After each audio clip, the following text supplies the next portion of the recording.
గోవిందరాజస్వామి బ్రహ్మోత్సవాలు భక్తి శ్రద్ధల మధ్య ఘనంగా కొనసాగుతున్నాయి. బ్రహ్మోత్సవాల్లో భాగంగా గోవిందరాజుల రథం స్వామివారిని నగరంలోని పూర వీధులలో ఊరేగింపుగా తీసుకెళ్లారు.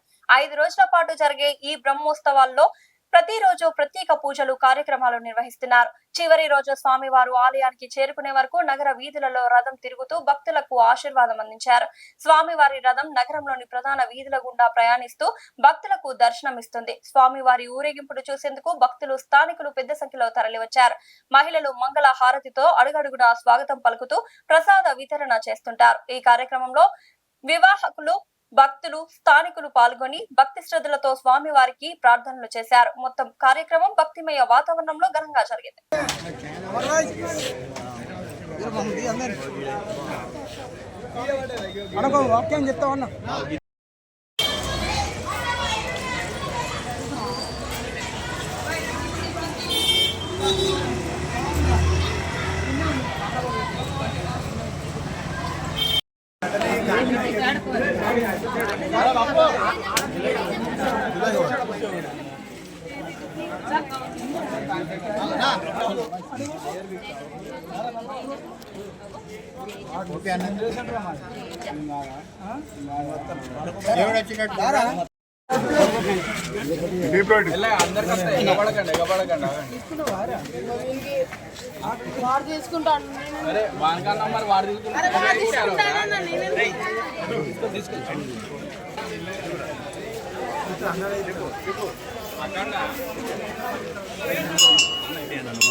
గోవిందరాజస్వామి బ్రహ్మోత్సవాల సందర్భంగా ఈరోజు 2వ రోజున గోవిందరాజస్వామి రథోత్సవము దుర్గేశ్వరాలయం దగ్గర నుండి పిన్నవారి స్ట్రీటు, అట్లాగే రాములవారి కోవెల, ఎల్లమ్మ బజార్ నుంచి ఇప్పుడే సత్య హాస్పిటల్ నియర్ ప్రాంతానికి చేరుకోవడం జరిగింది. ఈ యొక్క బాధ్యతను కూడా గత అనేక సంవత్సరాల నుంచి కూడా మా తాతలు, తండ్రుల నుంచి కూడా ముదిరాజులమైనటువంటి మేము ఈ యొక్క కార్యక్రమాన్ని, ఈ రథాన్ని రథసారథులుగా ఉండి తీసుకొని వస్తున్నాం.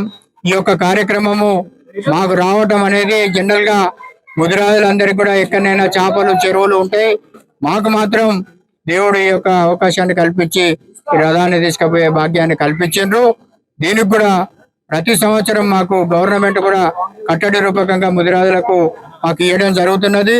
మేము కూడా దాన్ని ఒక మహద్భాగ్యంగా భావించి ఈ యొక్క ముదిరాజులు అందరం కూడా కలిసికట్టుగా ఈ యొక్క రథాన్ని మళ్ళా రేపు ఇక్కడి నుంచి బొడ్రాయి వరకు, బొడ్రాయి దగ్గర నుంచి మళ్ళీ గుడికి కూడా బిందె తీర్థం తీసుకొచ్చి మనం తీసుకొని పోతామని చెప్పి ముదిరాజులం చల్లగా దేవుడందరూ కూడా కరుణా కటాక్షలతో చూడాలని చెప్పి ఆ భగవంతునికి విన్నవించుకుంటూ అందరిని కూడా చల్లగా తీసుకుపోవాలని. జనరల్ గానైతే భగవంతుని దగ్గరికి మనం పోతాం, కానీ భగవంతుడే మన దగ్గరకు వచ్చి మనల్ని ఆశీర్వదిస్తున్నాడు. కాబట్టి మీరందరూ కూడా ఈ యొక్క గోవిందరాజస్వామి కృపా కటాక్షాలకు ప్రీతిపాత్రులు కావాలని చెప్పి మీకు విన్నవించుకుంటూ, మీ ద్వారా విన్నవించుకుంటూ సెలవు తీసుకుంటున్నాను. చింతాకుల సునీల్, ముదిరాజు రథసారథి.